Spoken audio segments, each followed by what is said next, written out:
I bet where you live has pretty amazing food, but let me ask you this. What keeps you coming back to that restaurant? For me, it's not just about the food, but also the memories, stories, and feeling that I get when I step into that place again. So, today I'll share with you 3 of my favorite spots in Toronto. I also grew up in Vietnam, so I set my standard pretty high for Vietnamese food. So, when I tell you that these spots are my favorite in the city, I really mean it. In terms of structure for each place, I'll talk about the main dishes that the place offers, what I would recommend you to order, and finally, the story that made the place stand out for me. First up, we have Golden Turtle. So, Golden Turtle is one of the most iconic spots in Toronto. It's one of the oldest Vietnamese restaurants here, and it was first opened in 1987. So it's located right in the heart of Ossington, which is one of my favorite neighborhoods in Toronto because it's so vibrant and so youthful. Their menu is packed with the classics, like of course the national food, pho. I would say that it has one of the best pho in the city as well.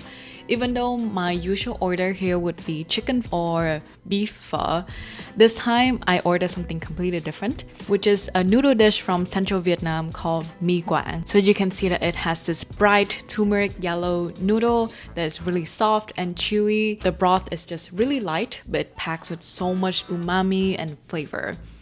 The toppings is where it gets interesting. It has a crispy rice paper, the savory pork, juicy shrimp, and it's just like so much texture in one bite. So if you ever feel like you're just so done with pho, mi quang is a good option. We also order some fresh spring rolls that is packed with beef and also one with grilled pork, and it was also really light and refreshing because as you know with Vietnamese food, they pack so much herbs in there. If you have been to Golden Turtle before, you would always see like the place packed with people. But one thing that is really puzzling is how fast they are able to get their food out to you. I think I've never waited more than like 6-7 minutes for my dish to arrive. So service is amazing and the food is just so good. The reason why this place became one of my favorite spots in Toronto is that last year in the summer of 2024, around this time actually, my colleagues and I went here for an early dinner, and I remember this time last year I just started this position only a few months in, so that was one of the rare time that I get to see my colleagues outside of our usual work setting. It was so fascinating and so wholesome to see just how much my colleagues were fully immersed in Vietnamese cuisine and Vietnamese food. I was teaching people how to use like chopsticks properly, and some people were like a pro already. One of my favorite moments was when I taught my bosses and my colleagues how to say cheer in Vietnamese. We would count down, so we would do this 1, 2, 3, yo! If we're having drinks in a Vietnamese bar, you would do it 3 times. So it would be 1, 2, 3, yo! Oh my god, 1, 2, 3, yo! 1, 2, 3, yo! So it was like that. And the restaurant is, like I said, the restaurant is already packed, but we're just so loud. And that moment just really sticks in my heart because it made me feel so seen and just really nice to see how people are really respectful and genuinely curious and happy to learn about my culture. I said that because when I first moved to Canada, I really felt like I needed to blend in, and I thought that meant to be like less Vietnamese, because I have been in situations where I was the only Vietnamese person that people know or the only person of color, and I always felt like this pressure to carry and represent my country perfectly. But moving to Toronto, where people are from like pretty much everywhere, and also meeting my current colleagues, people were genuinely wanting to learn and people were genuinely being curious about your culture. So that dinner at Golden Turtle is such a turning point because I feel like I didn't need to be this like perfect example of my country, and I can just be myself and be happy to share parts of my culture that I know, and also having people like curious and being respectful about it. And yes, the food at Golden Turtle never misses. So please come. And Ossington is just a really wonderful, vibrant, youthful neighborhood in general. So that would be my top recommendation. Alright, before we move on to our second destination, I want to talk quickly about this common experience that I feel like a lot of people who move abroad would experience, which is converting the price of the dish into your local currency. When I did that the first few years I was living here, I was like, wait, why does this bowl of pho cost like 3 times, 4 times the amount it costs back home? And I was really thinking to myself, like, is it really worth it to even eat out when it's so expensive? When I was a student back then, I really felt guilty to eat out because it was just so expensive. Now I consider myself pretty financially responsible, like with saving, investing, and things like that. And over time, I also learned that it's okay to budget in fun times, like going out with yourself or going out with your colleagues or your friends, because it's not just about paying money for the food, but it's also carving out time where you get to know yourself better, you get to know what you like to eat, you get to know the team, the people, the friends, and I think like those moments like that are worth budgeting for. With that said, let's move on to our second location, which is Cổng Cafe.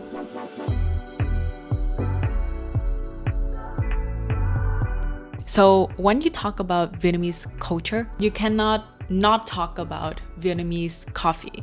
We have one of the most famous coffee in the world, and what is special about our coffee beans, the Robusta coffee bean, is that it contains twice the amount of caffeine compared to the Arabica coffee bean that's mostly found in typical cappuccinos or lattes.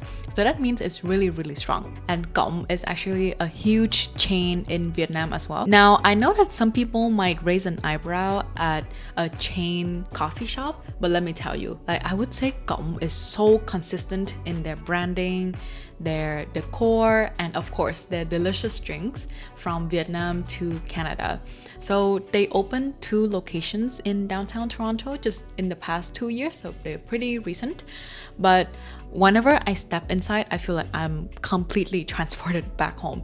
Like, they really excel at making the place looking a lot like the theme of the coffee shop, which is retro 70s, 80s Vietnam.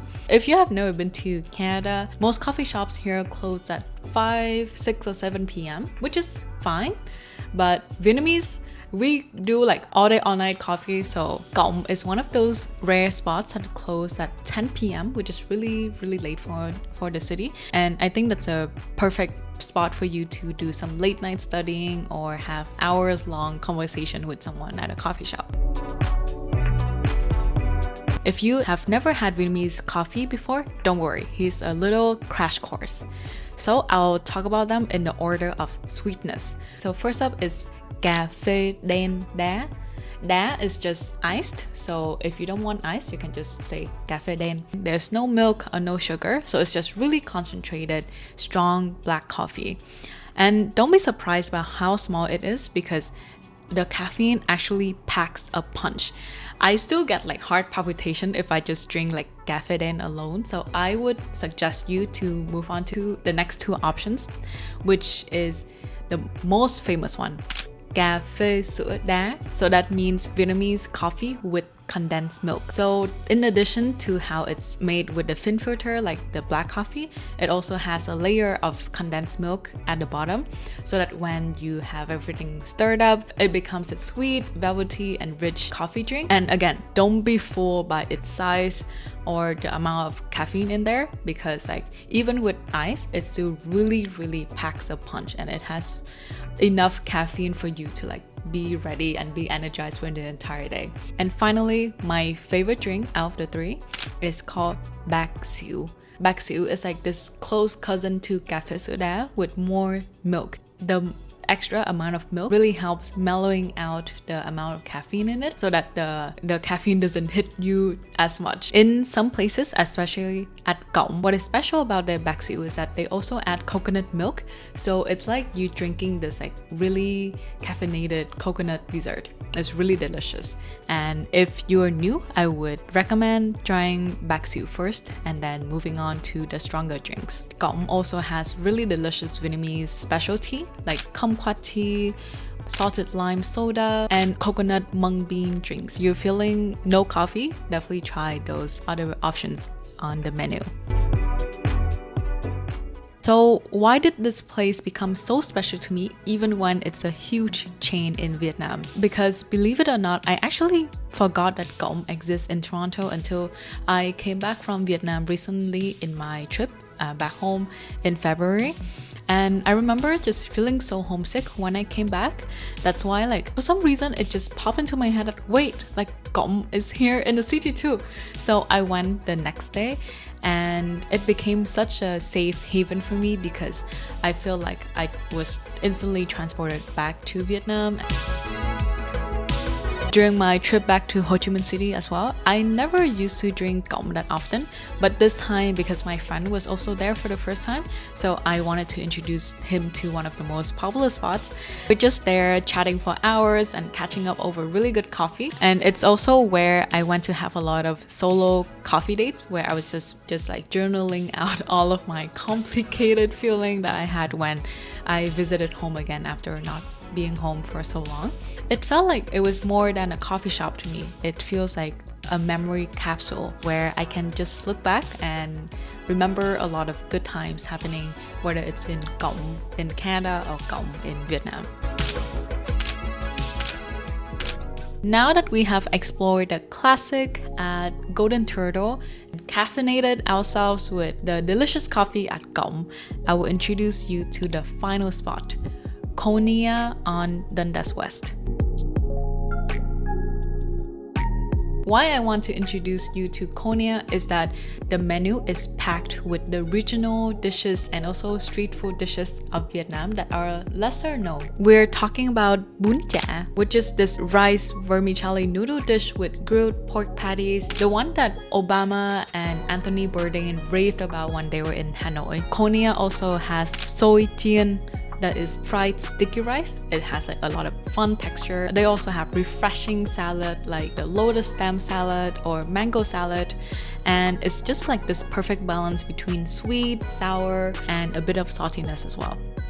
This time we order a few classics from the south of Vietnam, which is where I'm from. We order bò né and also cơm tấm. Bò né is bánh mì with your side of steak and sizzling egg. So what is really special about this dish is that it feels like it's a build your own bánh mì kind of experience. You've got the sizzling pan with savory pate, the steak, the melted cheese, and also a side of fried egg. And with every scoop, you can choose how much amount of pickled vegetables, how much pate, how much steak you want to put in. When you dip it into the egg yolk, it feels like it's the perfect blend of all of the flavors together.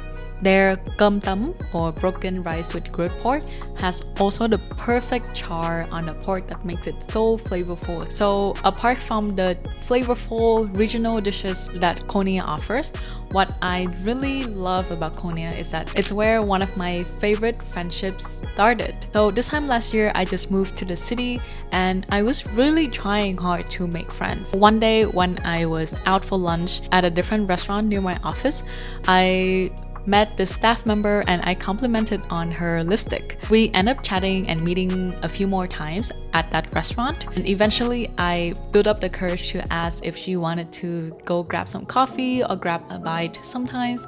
She's also really into trying out different cultures and cuisines, so that's why I brought her to Konia. When we went out for dinner that time, at first I thought it would just be like a short 1-2 hour dinner, but we ended up talking from like 5 p.m. until the closing time of the restaurant. And we just talk about everything on earth. We started with like our favorite spots in Toronto, how life in our 20s have been treating us, and also a lot of childhood favorites. So my friend is Japanese. Even though I'm Vietnamese, we realized that we grew up with a lot of the same mangas. So there's Detective Conan, there is Doraemon, Shin-chan, like all of those classics. So we just started sharing more about our culture, and she also taught me a few words in Japanese, and I also taught her a few words in Vietnamese back. 私は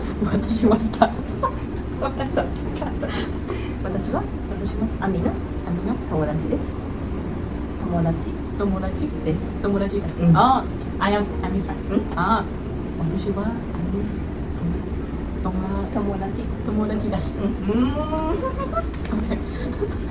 You should say. Oh, how about I want to come to Vietnam? Tôi muốn đến Việt Nam. Yeah. Tôi muốn đến Việt Nam. Oh my god. Tôi muốn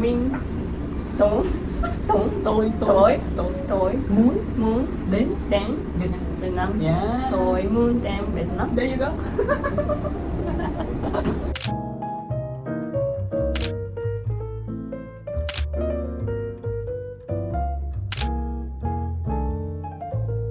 My friend only stayed in Toronto for a few more months after that, but we made the most of it before she left. And that friendship and also that like how many hours long conversation at Konya really reminded me that some of the most meaningful connections can come out from random small moments, like a compliment and a bit of courage to ask if they want to grab some coffee or grab a bite with you. So back to the question I was asking at the beginning. What keeps you coming back to a restaurant? Again, for me, it's always about the memories because, you know, at least for me, I tend to forget about the details, like the exact conversations that we talked about, or like how exactly savory or how exactly sweet a dish is. But what really stayed with me is like that quality time with a person or with myself. And again, I am from Vietnam, so if I say these spots are delicious, I really mean that they are delicious. So thank you so much for coming along on this short food and memory tour. And if you have recommendations of food that you love from your cuisine in Toronto, please drop them in the comments. I would really love to know. I post every 2 weeks, but don't worry, during those 2 weeks, I'm trying my best to script, research, and doing my best to put out videos that I enjoy and also I think that you would like. In the meantime, if you want to connect with me, you can message me on Instagram on latte.nguyet if you have a topic that you want me to talk about, or you can also drop a comment down below. And if you want to see more content about Vietnam, check out my previous video when I went back to my beautiful hometown, Ho Chi Minh City. I also talk about what home means to me after being abroad for over half a decade now. So if you have ever felt torn between two countries, two cultures, then that video is for you. I hope that you take care and I'll talk to you again very soon.